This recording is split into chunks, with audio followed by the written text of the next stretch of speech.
ओम नमः शिवाय। हर हर महादेव।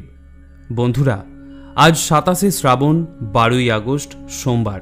आजकेर दिनेই पालन करा हबे अति पवित्र श्रावण मासेर शेष सोमवार। এই মাসটিকে সম্পূর্ণরূপে ভগবান শিবের জন্য উৎসর্গ করা হয়। এই মাসে ভগবান শিব ও মাতা পার্বতীর পূজা অত্যন্ত ফলদায়ক বলে মনে করা হয়। আপনি যদি শ্রাবণ মাসের প্রতি সোমবার উপবাস করে থাকেন তাহলে শ্রাবণ মাসের শেষ সোমবার দিন উপবাস ভঙ্গ করতে হবে, তবেই পূজার পূর্ণ সুফল আপনি লাভ করবেন। আজকের দিনে প্রত্যেকে এই শিবের ব্রত কথাটি পারলে অবশ্যই একবার শ্রবণ করবেন। এমনকি যারা কোনো কারণবশত ব্রত পালন করতে পারছেন না তারাও এই ব্রত কথাটি শ্রবণ করে ভগবান শিবকে মনে মনে ভক্তি ভরে প্রণাম জানাবেন। শুরু করছি শ্রাবণ মাসের শেষ সোমবারের ব্রত কথা। ওম ত্রম্বকম যজামহে সুগন্ধিম পুষ্টিবর্ধনাম উর্বারুকমিব বন্ধনান মৃত্যুর্মোক্ষীয় মামৃতাৎ। প্রাচীনকালে এক নগরে এক মহাজন বাস করতেন। তার কাছে অঢেল ধনসম্পত্তি ছিল, কিন্তু ওই মহাজন নিঃসন্তান হওয়ার কারণে দুঃখী থাকতেন। প্রতি সোমবার উপবাস রেখে শিব পার্বতীর পূজা করতেন ওই মহাজন। পার্বতী তার ভক্তিতে প্রসন্ন হয়ে শিবের কাছে ওই মহাজনের মনস্কামনা পূর্ণ করার আবেদন জানান। শিব জানান, হে পার্বতী, এটি মহাজনের ভাগ্য লেখা রয়েছে। কিন্তু পার্বতী শিবের এই কথা স্বীকার করতে চান না এবং মহাজনের ভক্তির সম্মান রাখার আবেদন জানাতে থাকেন। শিব তখন মহাজনকে পুত্র লাভের আশীর্বাদ দেন, কিন্তু তার পুত্রকে শুধুমাত্র 12 বছরের আয়ু দেন।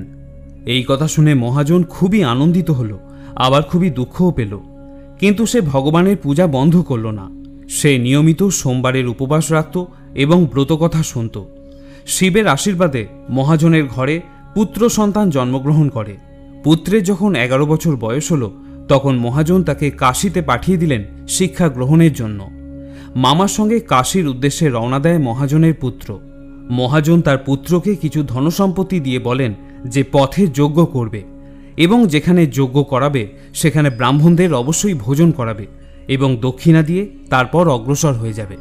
দুই মামা ভাগ্নে এভাবেই পথে যজ্ঞ করাতেন এবং ব্রাহ্মণদের দান দক্ষিণা দিয়ে কাশীর উদ্দেশ্যে অগ্রসর হতে থাকেন। পথে একদিন এক নগর আসে। সেদিন সেখানে এক রাজার কন্যার বিবাহ হচ্ছিল, কিন্তু যে যুবরাজের সঙ্গে রাজকন্যার বিবাহ হচ্ছিল সেই যুবরাজ ছিল অন্ধ। যুবরাজের বাবা নিজের ছেলের এই প্রতিবন্ধকতাকে আড়াল করার জন্য একটি ফন্দি আঁটেন। পথে মহাজনের পুত্রকে দেখে তিনি মনে মনে ঠিক করেন এই ছেলেকেই বর সাজিয়ে রাজকন্যার সঙ্গে বিবাহ দেবেন তিনি। বিবাহের পর মহাজনের ছেলেকে অর্থকড়ি দিয়ে বিদায় করে রাজকুমারীকে নিজের রাজ্যে নিয়ে যাবেন তিনি। এরপর মহাজনের ছেলেকে পাত্রের বস্ত্র পরিয়ে বিয়ের আসনে বসিয়ে দেওয়া হয়, কিন্তু মহাজনের ছেলে ন্যায়পরায়ণ ছিল। এটি সে কোনো মতেই মেনে নিতে পারল না।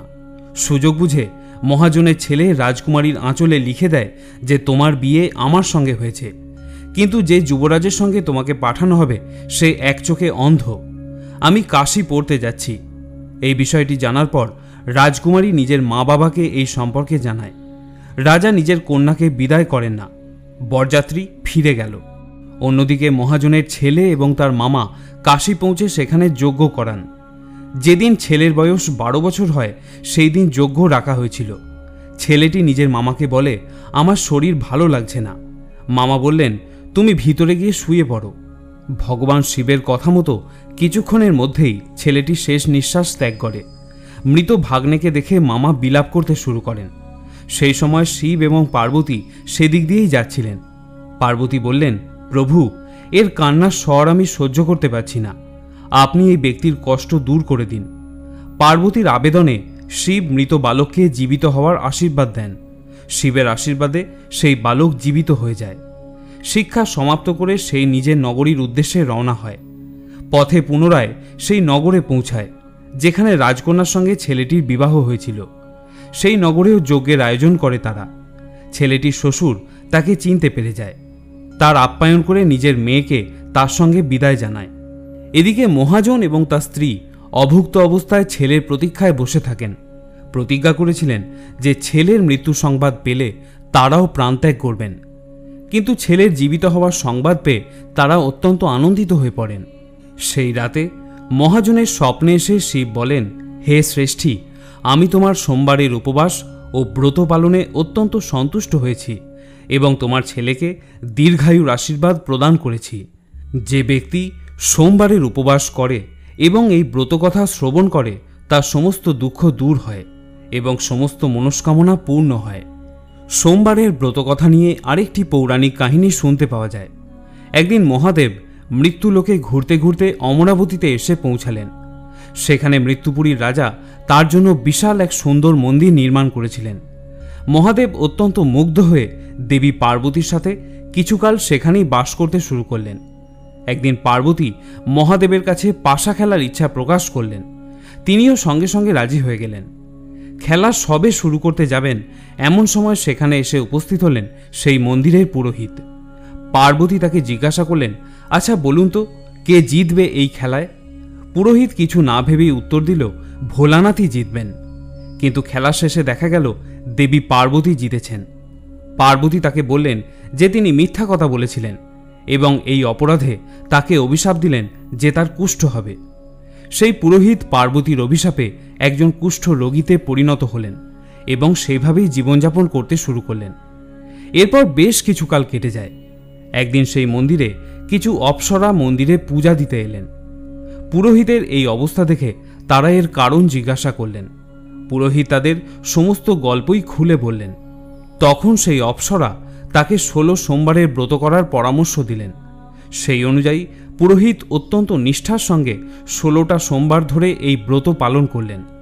তারপর ভোলানাথের আশীর্বাদে সে রোগমুক্ত হয়ে প্রতি সোমবারই ভোলানাথের পূজা সম্পন্ন করতে থাকেন। কিছুদিন পর আবার যখন শিব পার্বতী ওই মন্দিরে ঘুরতে আসেন, তখন পার্বতী পুরোহিতকে রোগমুক্ত দেখে তার আরোগ্য হওয়ার কারণ জিজ্ঞাসা করেন।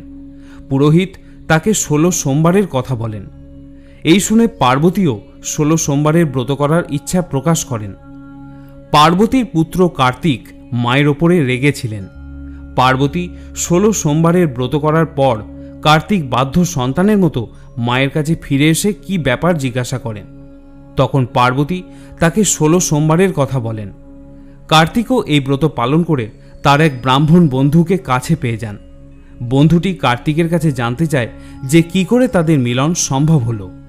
তখন কার্তিক তাকে 16 সোমবারের ব্রতকথার সম্পর্কে জানায়। কার্তিকের সেই বন্ধুটি বিয়ের ব্যাপারে খুবই উৎসাহী ছিলেন। একদিন তিনি একটি দেশে গেলেন যেখানে রাজার মেয়ের স্বয়ংবর চলছিল। স্বয়ংবরের নিয়ম ছিল যে সভায় উপস্থিত একটি হাতি যার গলায় মাল্যদান করবে সেই হবে রাজার জামাই। কার্তিকের সেই বন্ধুটি সেই সভায় উপস্থিত ছিলেন। হঠাৎ হাতিটা এসে তার গলাতেই মালাটা পরিয়ে দিল। অবাক হয়ে সেই বন্ধু বুঝতে পারলেন 16 সোমবারের মহিমা। তার সাথে রাজার মেয়ের বিয়ে হয় এবং রাজা তাকে প্রচুর ধনসম্পত্তিও প্রদান করেন। ফুলশয্যার রাতে তার বউ তাকে জিজ্ঞাসা করেন, এত লোক, এত রাজকুমার থাকতে কেন হাতি তার গলাতেই মালা দিয়েছিল? তিনি তখন বউকে 16 সোমবার ব্রতের কথা বলেন। তার বউ পুত্র লাভের আশায় 16 সোমবারের ব্রত নিষ্ঠা ভরে পালন করতে শুরু করেন এবং একটি পুত্র সন্তানের জন্ম দেন। সেই পুত্র বড় হয়ে মায়ের কাছে জানতে চায় মা কিভাবে তাকে পেলেন। তিনি 16 সোমবারের ব্রতের কথা পুত্রকে বললেন। এভাবেই একজন থেকে অন্যজনের মুখে ছড়িয়ে পড়ে 16 সোমবারের ব্রত কথা। শ্রাবণ মাসে দেবী পার্বতী ভগবান শিবকে লাভ করার জন্য কঠোর উপবাস পালন করেছিলেন। কথিত আছে যে এই কারণেই শ্রাবণ মাস ভগবান শিবের কাছে অত্যন্ত প্রিয়। এই মাসে সমস্ত শিব ভক্তরা শিবকে জল নিবেদন করে থাকেন। এই সময় ভগবান শিব তার ভক্তদের সমস্ত মনোকামনা পূর্ণ করে থাকেন।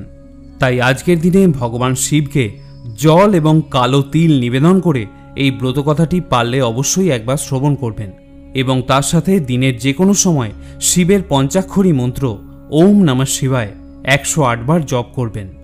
ভক্তদের পূজা অর্চনায় খুব সহজেই প্রসন্ন হন দেবাদিদেব মহাদেব, আর সেই কারণেই তার অপর নাম ভোলানাথ বা আশুতোষ।